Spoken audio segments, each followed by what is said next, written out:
не вполне управляемая ситуация. Хотя можно говорить о том, что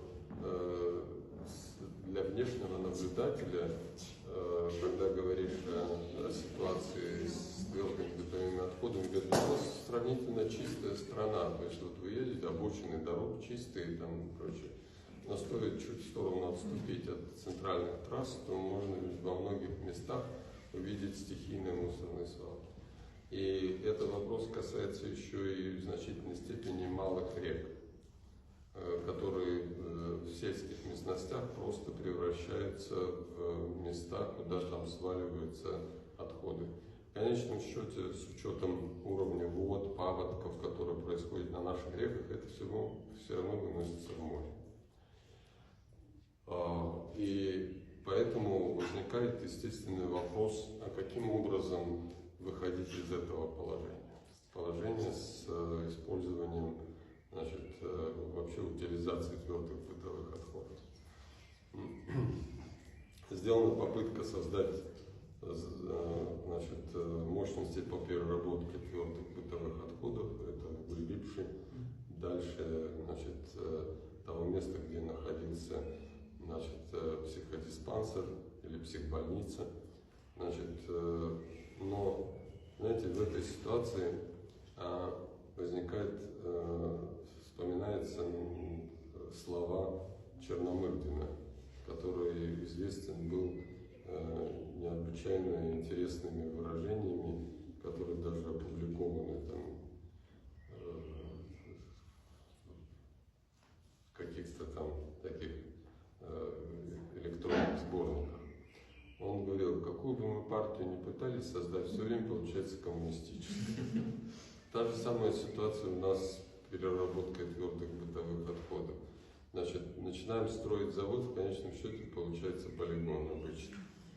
И возникает, естественно, вопрос, а почему, собственно говоря, у нас все время это все выглядит таким образом. Ну, надо начать с того, что в советское время у нас было в каждом районе по одному полигону.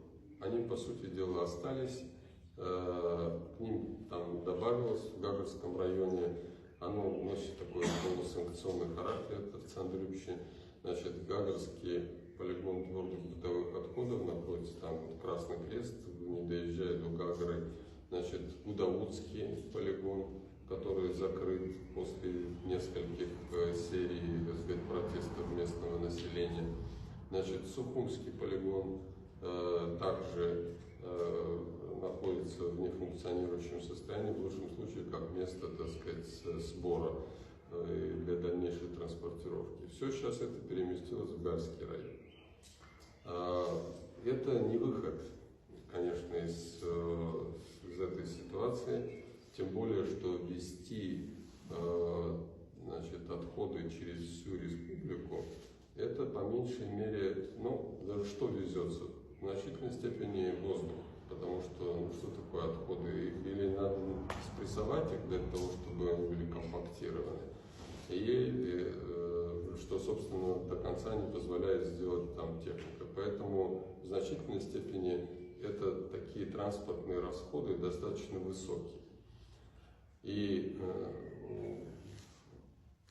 любой человек, который так или иначе соприкасается с этим, ставит вопрос, а как быть, куда вообще двигаться, какие выходы из этого положения.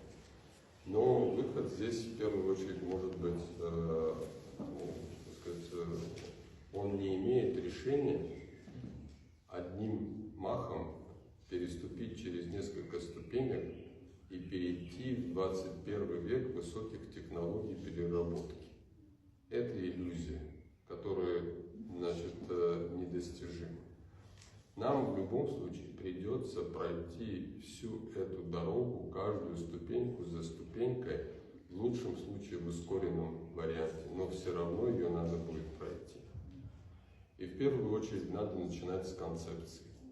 Концепция должна предполагать своего рода такую дорожную карту, которая определит этапы, по которым надо будет двигаться. Это надо еще с учетом нарастающего объема Они нарастают, потому что наше общество уверенно движется по пути всеобщего потребления. То есть мы воспитываем нашу молодежь как потребителей. Значит, это все, естественно, в современном мире еще, ко всему прочему, упаковано в гиперупаковку. Гиперупаковка – это такая упаковка, которая многократно, так сказать, конкуренция за красоту упаковки товара в конечном счете превращает его в такую, так сказать, замороченную, значит, упаковку. И это в конечном счете, значит, оказывается на полигоне. И вот здесь возникает вопрос, как нам избежать этих вещей. Ну, во-первых, концепцию, конечно, нужно составлять из таких очень важных экономически существенных факторов, учета факторов. Это в первую очередь касается, значит, логистики. Самым наиболее таким, значит, рациональным представляется превращение существующих полигонов в районах в центры первичной сортировки и компактирования. То есть там происходит собирание этого, значит, отходов, их сортировка, из которых, значит, в первую очередь выбирается ликвидная часть, которая очень быстро может быть переведена в вторичное сырье. И тут возникает такой вопрос. Многие отходы в процессе сбора могут потерять свое качество. Вот, например, бумага, картон.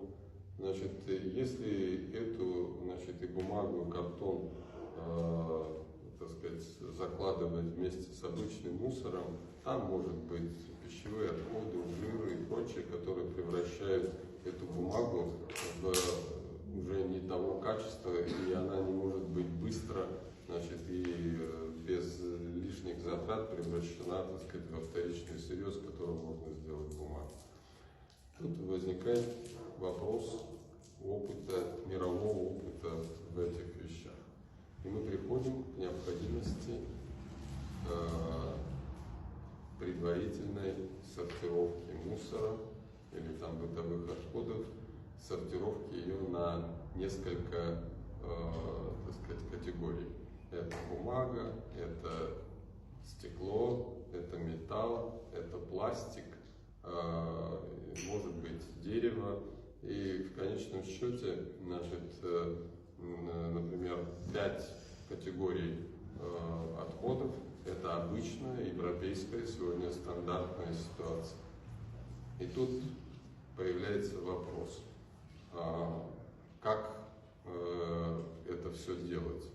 А для этого нужно воспитать человека, потому что человек сам по себе без внутреннего расхода не станет сортировать этот мусор. Скажем, к примеру, в тех странах, где это уже, так сказать, существует, на это потребовалось целое поколение.